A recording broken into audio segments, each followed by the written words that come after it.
Nakote ang 3 high-value individual sa isinagawang bypass operation matapos makumpiskahan ng mahigit 600,000 pisong halaga ng shabu sa Sasmuan, Pampanga.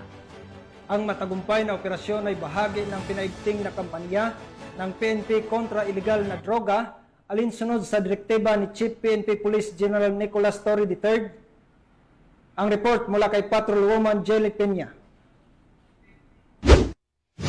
Isang matagumpay na anti-illegal drug operation ang sinagawa ng mga operatiba ng Police Regional Office 3 na nagresulta sa pagkakaaresto ng 3 high-value individuals na sangkot sa pagbebenta at pag-iingat ng pinagbabawal na gamot na nagkakahalaga ng mahigit 600,000 pesos sa kahabaan ng Jupiter Street, Barangay San Nicolas II, Sasmuan, Pampanga, bandang 1:00 ng madaling araw nito lamang ika-11 ng Hulyo taong kasalukuyan. Ang operasyon ay pinangunahan ng Regional Police Drug Enforcement Unit 3 sa pangunguna ni Police Major Arvin E. Hosmilio, hepe ng naturang unit. Katuwang ang Regional Special Operations Group, Provincial Intelligence Unit ng Pampanga at Sasmuan Municipal Police Station.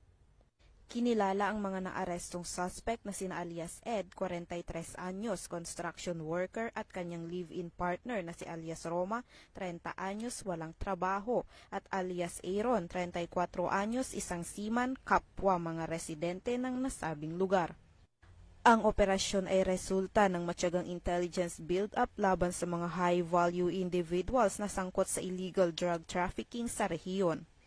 Sa isinagawang bypass operation, nasamsam mula sa mga suspect ang mga sumusunod na ebidensya, 10 heat sealed sachet at isang malaking sachet ng hinihinalang shabu, 3 1,000 peso bill na ginamit bilang mark money, mga pera sa iba't ibang denominasyon, isang cellphone at iba pang drug paraphernalia.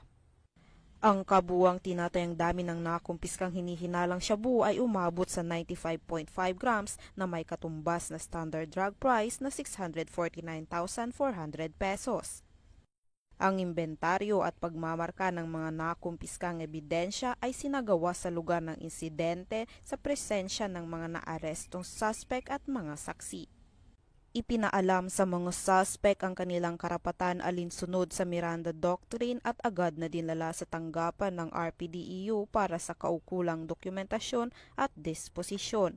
Sila ay sasampahan ng mga kasong paglabag sa Section 5 at Section 11 ng Republic Act 9165 o ang Comprehensive Dangerous Drugs Act of 2002.